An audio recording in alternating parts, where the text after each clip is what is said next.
జనవరి నెలలో వృశ్చిక రాశి వారికి ఎలా ఉండబోతుంది గురుగారు?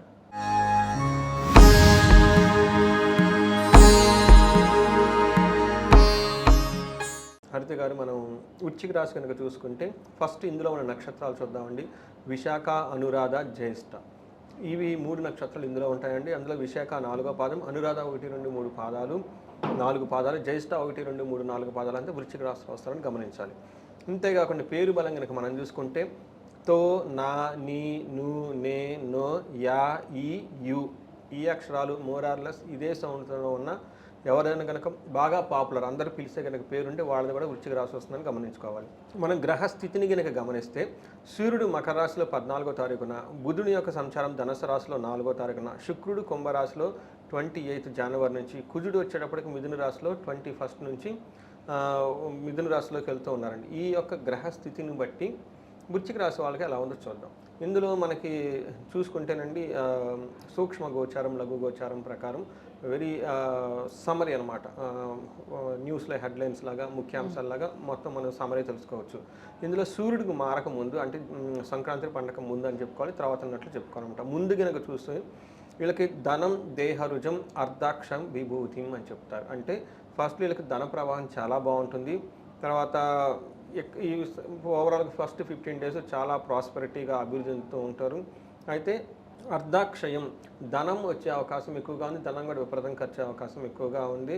తర్వాత శారీరకంగా ఏదో ఒక బాధ ఉండే అవకాశం ఎక్కువగా ఉంది. అయితే సూర్యుడు మారిన తర్వాత మనకి మకర సంక్రాంతి వచ్చిన తర్వాత వీళ్ళకి ఎలా ఉంటుందంటే అండి, ఫస్ట్ లక్ష్మి, వీళ్ళకి చాలా సక్సెస్ఫుల్గా ఉండి లక్ష్మీప్రదంగా ఉంటుంది ఏ పని చేసినా కానీ. శ్రీయం, ఫైనాన్షియల్గా కూడా చాలా ఆదాయం వచ్చే అవకాశం ఎక్కువగా ఉంది. అంతేకాకుండా వీళ్ళకి సుఖ సుహృతాభివృద్ధి, ఈ టైంలో ఫ్రెండ్స్తో చాలా చక్కగా పాజిటివ్గా అనేది సపోర్ట్ చేస్తుంది. ఓవరాల్గా జీవితం అనేది ఒక అభివృద్ధి పదంతో ఉండే అవకాశం చాలా ఎక్కువగా ఉంది. అయితే ఒకే ఒక్క విషయంలో కేర్ఫుల్గా ఉండాలి, హెల్త్ విషయంలో చాలా జాగ్రత్తగా ఉండాలి. ఇది మనకి లఘు గోచారం అన్న కాన్సెప్ట్ని బట్టి తెలుసుకోవచ్చు. మనకి జ్యోతిష శాస్త్రంలో గోచారం అంటే ప్రతి గ్రహం వాళ్ళు ఉన్న స్థితిని బట్టి ఎలాంటి రిజల్ట్ వస్తుందో తెలుసుకోవచ్చు. అందులో భాగంగా మనకి సూర్యుడు, కుజుడు, శుక్రుడు ఎలా ఉన్నారు, అది ఈ రాశి వాళ్ళకి ఎలాంటి అనుకూల ప్రతికూల పరిస్థితులను తీసుకొస్తుందో చూద్దాం. ఫస్ట్ సూర్యుడు వీళ్ళకి 3వ ఇంట్లో ఉండి 9వ ఇంట్లో చూడటం వల్ల వీళ్ళకి మిక్స్డ్ రిజల్ట్ అని చెప్పుకోవాలన్నమాట. ఫస్ట్ ఎంతవరకు మిక్స్డ్ అంటే 80% చాలా పాజిటివ్గా ఉంది, 20% ఈ సూర్యుడి గ్రహం వీళ్ళకి అంత అనుకూలంగా లేదనమాట. ఫస్ట్ కనుక మనం చూసుకుంటే సూర్యుడు ఎలాంటి మంచి తీసుకొస్తున్నారు వీళ్ళకంటే, ఆరోగ్యం, నిత్య సంతోషం, బంధుమిత్ర సమాగమ, అర్ధలాభ, పుత్ర సౌఖ్యం, ఇష్ట సిద్ధి, తృతీయగే రవో అని చెప్తారు. అంటే ఆరోగ్యంగా బాగుంటుంది, నిత్యం సంతోషంగా ఉంటారు, బంధుమిత్రులతో చక్కగా కలిసి ఉంటారు. అంతేకాకుండా ఏదైనా కనుక పని చేస్తే అందులో ధనలాభం ఉంటుంది, బంధుమిత్రులతో చాలా చక్కగా బాగుంటారని చెప్తుందన్నమాట.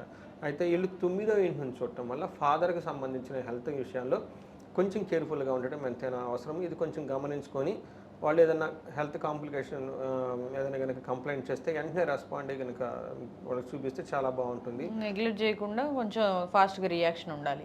కరెక్ట్. తర్వాత మనకి కుజుడు వీళ్ళకి 9th, 12th, 4th హౌస్ రిలేటెడ్లో ఉన్నాడు కాబట్టి ఇది అంత మంచిది కాదు. కుజుడు కొంచెం ఇబ్బంది పెట్టే విధంగా ఉన్నారు. ఈ కుజుడు వాళ్ళు ఏమవుతుందంటే స్థాన నాశనం, విరోధం, అంటే వాళ్ళు చేస్తున్న పనిలో కానివ్వండి, లేదంటే వాళ్ళు ప్రస్తుతం ఏదైనా ఒక పొజిషన్లో ఉంటే ఆ పొజిషన్లో కొంచెం ఇబ్బందులు వచ్చే అవకాశం ఎక్కువగా ఉంటుంది. ప్రమోషన్ రావడం, ట్రాన్స్ఫర్లు అవ్వటం, లేదంటే వాళ్ళకి అనుకూలమైన ప్రాజెక్ట్ రాకపోవటం, లేదంటే ఒక క్లయింట్ వచ్చి వీళ్ళని విపరీతంగా ఇబ్బంది పెట్టడం, ఈ టైప్ జరిగే అవకాశం ఎక్కువగా ఉంటుంది. విరోధం, గొడవలు పడే అవకాశం ఎక్కువగా ఉంటుంది. అంతేకాకుండా వీళ్ళకి ఏమని చెప్తారంటే ధనశూన్యం, శోషణం, బాగా శారీరకంగా అలసటగా ఉండి ఇబ్బంది పడే అవకాశం ఎక్కువగా ఉంది. ఇది 12th హౌస్లో ఉండటం వల్ల ఏమవుతుందంటే ధననాశనం, విపరీతంగా కూడా ధనం ఖర్చు అవుతుంది. అది కూడాను హాస్పిటల్స్ రిలేటెడ్ వీటికి సంబంధించి. అలానే వీళ్ళకి ఈ అనేక పలుకుబడి తగ్గటం, అంటే వీళ్ళు ఏదైనా మాట చెప్తే వేరే వాళ్ళు నెగ్లెక్ట్ చేయటం, ఇలాంటివన్నీ జరిగే అవకాశం ఎక్కువగా ఉంది. అంతేకాకుండా వీళ్ళు 4th హౌస్లో కూడా ఉండటంతో బంధువుల వల్ల చిరాకులు, మిత్రద్రోహము, ఉదరానికి సంబంధించిన స్టమక్ రిలేటెడ్ ప్రాబ్లమ్స్ వచ్చే అవకాశం ఎక్కువగా ఉంది. కాబట్టి ఇది మార్స్, కుజుడు వీళ్ళకి మంచి పొజిషన్ లేకపోవటం వల్ల వచ్చే ఇబ్బందులను గమనించాలి. అయితే మనకి శుక్రుడు వీళ్ళకి 4వ ఇంట్లో ఉండి 10th హౌస్ నుంచి చూడటం వల్ల ఇది ఒక మంచి బాగా సపోర్ట్ చేస్తున్నాడు కుజుడు అని చెప్పుకోవాలన్నమాట. ఏ విధంగా సపోర్ట్ చేస్తున్నారంటే ఫస్ట్ మనం చూసుకుంటే వీళ్ళకి డెసిషన్స్ అన్నీ చాలా చక్కగా తీసుకొని వాళ్ళ ఓన్ వాళ్ళ ఓన్ ఇంట్రెస్ట్తో అన్ని పనులు చేస్తూ ఉంటారు. తర్వాత బంధువులతో మంచి సన్మానం ఉంటుంది. వీళ్ళని లేడీస్ అయితే జెంట్స్తో మాట్లాడడానికి చాలా చక్కగా ఇంట్రెస్ట్ చూపిస్తూ ఉంటారు. అదే జెంట్స్ అయితే లేడీస్తో మాట్లాడడానికి ఎక్కువగా ఇంట్రెస్ట్ చూపిస్తూ ఉంటారు. అలా కాకుండా వీళ్ళ పుత్రులతోటి, మిత్రులతోటి, తర్వాత స్పౌస్, హస్బెండ్ ఆర్ వైఫ్తో కానీ ఈ టైంలో సంతోషంగా ఉండడం జరుగుతూ ఉంటుంది. తర్వాత వీళ్ళు మంచిగా ఎదుటి వాళ్ళకి దిశానిర్దేశం చేయటం, ఏది మంచిది ఏది చెడ్డది అని ఒక డైరెక్షన్ చేసి చక్కగా ఉండే అవకాశం చాలా ఎక్కువగా ఉంది. అయితే ప్రొఫెషన్ మ్యాటర్స్లో మనం ఇందాక కుజుడు కొంచెం ఇబ్బంది పెడుతున్నారని చెప్పాం. అయితే ఈ వీనస్, శుక్రుడు వాళ్ళకి అనుకూలంగా ఉండటంతో 4వ ఇంట్లో దృష్టి ఉండటం వల్ల ప్రొఫెషన్ రిలేటెడ్ మ్యాటర్స్లో ధనం వచ్చే అవకాశం ఎక్కువగా ఉంది. సో ఓవరాల్గా మనం చూసుకుంటే ఈ వృశ్చిక రాశి వాళ్ళకి కొంచెం ఒడిదుడుకులతో అంతా బాగుంటుంది అని మనం గమనించుకోవాలి. గురుగారు మరి ఈ వృశ్చిక రాశిలో ఉన్న నక్షత్రాల గురించి చెప్పండి. మనకి అంగగోచారం అంటారండి. ఈ అంగగోచారం ప్రకారం నక్షత్రం ప్రకారం ఎలా ఉంటుందో తెలుసుకోవచ్చు. అందులో ఫస్ట్ మనం కనుక చూసుకుంటే విశాఖ నక్షత్రం వాళ్ళకి 3 విషయాల్లో చాలా పాజిటివ్గా ఉంటుంది, 3 విషయాల్లో కొంచెం ఛాలెంజింగ్గా ఉంటుంది. ఎక్కడ పాజిటివ్గా ఉంటుందంటే వీళ్ళకి ఈ మాసం అంతా ఐశ్వర్యవంతంగా ఉంటుంది, విజయవంతంగా ఉంటుంది. నెగిటివ్ ధనలాభం కూడా వచ్చేస్తుంది. మనకి ఛాలెంజెస్ ఎక్కడ ఉంటుందంటే కొన్ని విషయాల్లో భయపడే సిచ్యువేషన్స్ ఒకటి వచ్చేసి ఏదో ఒక విషయంతో చాలా ఎక్కువ భయపడే అవకాశం ఎక్కువగా ఉంటుంది. అంతేకాకుండా వీళ్ళకి బంధనము, ఏదో ఒక విషయంలో బంధించబడినట్లు ఉంటారు. అంటే కన్ఫ్యూజింగ్ స్టేట్లో సరైన డెసిషన్ తీసుకోక ముందుకెళ్తే ఏమవుతుంది, వెనక్కి వెళ్తే ఏమవుతుంది అని ఒక కన్ఫ్యూజన్ స్థితిలో ఉండే అవకాశం ఎక్కువగా ఉంది. ఇలాంటి సందర్భంలో వీళ్ళు ఒక మెంటార్స్ని కానివ్వండి, సబ్జెక్ట్ మ్యాటర్ ఎక్స్పర్ట్స్ని కానీ ఎవరైనా గురువుని కనుక కలిస్తే వాళ్ళ డైరెక్షన్లో కనుక వెళ్తే చాలా బాగా కలిసి వస్తుంది వీళ్ళకి. అంతేకాకుండా అనురాధ నక్షత్రం వాళ్ళకి ఐశ్వర్యవంతంగా ఉంటుంది, జయప్రదంగా ఉంటుంది, ధనలాభం కూడా ఉంది. వీళ్ళు కూడా 2 విషయాలు ఛాలెంజింగ్గా ఉంటుంది. ఒకటి భయము, ఈ భయం అతి భయం పడే అవకాశం ఎక్కువగా ఉంది. వీళ్ళకి ధనలాభం కూడా విశేషంగా ఉంది. ఇది భయపడే అవకాశం ఎక్కువ ఉంది కాబట్టి అంటే ఎలాంటి విషయాల్లో గురుగారు భయం అంటే? భయం వచ్చేటప్పటికి ఒకటి అన్నదమ్ముల నుంచి, 2 భూమికి సంబంధించిన విషయాల్లో, తర్వాత వీళ్ళ యొక్క శక్తి సామర్థ్యాల మీద సెల్ఫ్ డౌట్ నేను నాకు ఈ టాస్క్ ఇచ్చాను, కాన్ఫిడెన్స్ లేకపోవడం, ఇన్ఫీరియారిటీ కాంప్లెక్స్, ఇలా అంటే ఒక టాస్క్ ఉంటుంది, దీన్ని నేను చేస్తాను లేదా సక్సెస్ఫుల్గా ఎగ్జిక్యూట్ అవుతుందా లేదా, రిజల్ట్ వస్తుందా లేదా అన్న విషయంలో ఎక్కువగా భయపడే అవకాశం ఎక్కువగా ఉంది. తర్వాత జ్యేష్ఠ నక్షత్రం వాళ్ళకి 3 విషయాల్లో చాలా బాగుంటుంది, 2 విషయాల్లో కొంచెం ఛాలెంజింగ్గా ఉంటుంది. ఫస్ట్ వీళ్ళకి జ్యేష్ఠ నక్షత్రం వాళ్ళకి ఐశ్వర్యము, ఈ మంత్ అంతా చాలా ఐశ్వర్యవంతంగా ఉంటుంది. అయితే లాభప్రదంగా ఉంటుంది, సంపదలు కూడా వచ్చేస్తాయి. ఛాలెంజ్ ఎక్కడ ఉంటుందంటే వీళ్ళకి జనవరి 17కి ముందు వీళ్ళు తలపెట్టిన ఒక పనిలో హాని కలిగే అవకాశం ఎక్కువగా ఉంటుంది, భయం పడే అవకాశం ఎక్కువగా ఉంటుంది. అంటే ఇప్పుడు అదేదైనా ఇంపార్టెంట్ పని అయితే పోస్ట్ పోన్ చేసుకోవడం మంచిదంటారా? కొన్ని రోజులు ఆగితే మంచిదండి. ఇలా ఈ ప్రభావం, గ్రహాల యొక్క ప్రభావం తీవ్రత, అందులోని ఇటు సూర్యుడు, కుజుడు, బుధుడు వాళ్ళ యొక్క తీవ్రత ఫస్ట్ 10 డేస్ ఎక్కువగా ఉంటుందండి. సో కొంచెం ఏదైనా ఇంపార్టెంట్ పనులు ఉన్నప్పుడు కొద్దిగా ఈ గ్రహస్థితి బాగాలేదు కాబట్టి కొద్దిగా పోస్ట్ పోన్ చేసి కొన్ని రోజులు ఆగి చేసుకోవడం మంచిదంటారు? చేసుకుంటే మంచిది. ఇంపార్టెంట్ అనుకుంటే 1-2 సార్లు వేరే వాళ్ళ చేత రివ్యూ చేయించి వాళ్ళ ఆధ్వర్యంలో వాళ్ళ డైరెక్షన్లో కనుక చేస్తే వీళ్ళకి కలిసి వస్తుంది. సో మనకి జ్యేష్ఠ నక్షత్రం వాళ్ళకి కార్యహాని జరిగే అవకాశం ఎక్కువగా ఉంది. అనురాధ నక్షత్రం వాళ్ళకి శారీరకంగా, మానసికంగా చాలా ఒత్తిడి ఉండే అవకాశం ఎక్కువగా ఉంది. సో వీళ్ళు తదనుగుణంగా చక్కగా పరిహారాలు చేస్తే బాగుంటుంది. గురుగారు మరి ఈ నక్షత్రంలో ఇలాంటి దోషాలు ఉన్న వాళ్ళకి ఎలాంటి పరిహారాలు చేస్తే బాగుంటుందంటారు?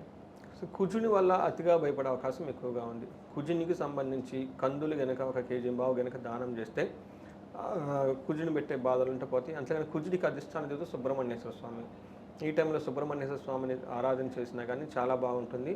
అయితే భయం పట్టడానికి, అతిగా భయపడటానికి వీళ్ళకి మనకి కనకదుర్గమ్మ దేవుని దర్శనం చేసుకున్న ఓం ధుమ్ దుర్గాయ నమః ఈ మంత్రాన్ని జపించినా కానీ చాలా బాగుంటుంది. ఇంకా ఎవరైనా కనుక వాళ్ళు భరాయించలేని ప్రాబ్లమ్స్ కనుక ఉంటే వాళ్ళకి శ్రీశైలం వెళ్ళేసి అక్కడ చండీ హోమం కనుక చేయించుకోగలిగితే చాలా బాగుంటుంది.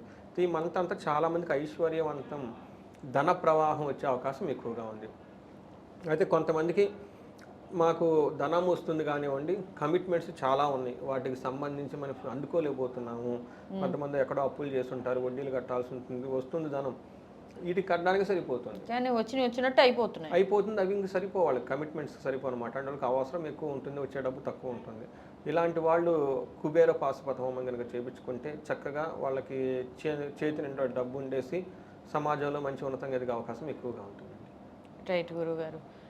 మరి ఇలాంటి వాళ్ళకి కొంచెం అన్ని హోమాలు అలా చేయలేని వాళ్ళకి ఇంట్లోనే ఏమైనా సింపుల్ చిట్కాలు ఏమైనా ఉంటాయి అంటారా? ఇంట్లో అంటే ఇక దుర్గా సప్తశ్లోకి అండి. అతిగా భయపడటం వల్ల కనుక దుర్గా సప్తశ్లోకి కనుక చదివితే చాలా బాగుంటుంది. నేను ఏం చెప్తానంటేనండి, మీకున్న సమస్య తీవ్రతను బట్టి చేసుకోవాలి. కొంతమందికి ధన నష్టం చాలా తక్కువలో ఉంటుంది, 1000, 10,000 అలా ఉంటుంది. కొంతమంది ధన నష్టం కోట్లలో ఉంటుంది. అంటే వాళ్ళకుండే ఇంపాక్ట్ అలా ఉంటుందన్నమాట. అలాంటప్పుడు ఏమవుతుందంటే మళ్ళీ పెద్దగా చేయాలి, పెద్దగా ఎక్కువగా చేసుకోవాలి. మనకి డోసులు అని మనకి మెడిసిన్లో ప్రాబ్లం ఉండబట్టి ఎక్కువ డోసులు వాడతాం, ఇంజక్షన్లు డిఫరెంట్ చేసేస్తాం. ఇది కూడా అంతే, మనకున్న ఆర్థిక స్థోమతను బట్టి లేదంటే మనకున్న సమస్య యొక్క తీవ్రతను బట్టి మనం చూసుకోవాలి. అందుకని ఎవరికైనా ఏదైనా ప్రాబ్లమ్స్ ఉంటే ఇది కొంతవరకు యూజ్ అవుతుంది. అంటే దీనికంటే ఇంకా బాగా క్లీన్గా తెలుసుకోవడానికి మనకి కాల్ చేసి అపాయింట్మెంట్ తీసుకొని జాతకం కనుక చూపించుకున్నారనుకోండి, అందులో దశాభుక్తి ఎలా ఉంటుంది, దాంట్లో ఇంకా మనకి ఏమేమి యోగాలు యాక్టివేట్ అయ్యాయో అవన్నీ చూసుకుంటే మనకు తెలుస్తుంది. ఇంకా వాళ్ళకి డైరెక్షన్ ఇవ్వడానికి చాలా బాగుంటుంది. రైట్ గురుగారు, థ్యాంక్ యూ సో మచ్, చాలా చక్కగా చెప్పారు. హరిత గారు, థ్యాంక్ యూ అండి.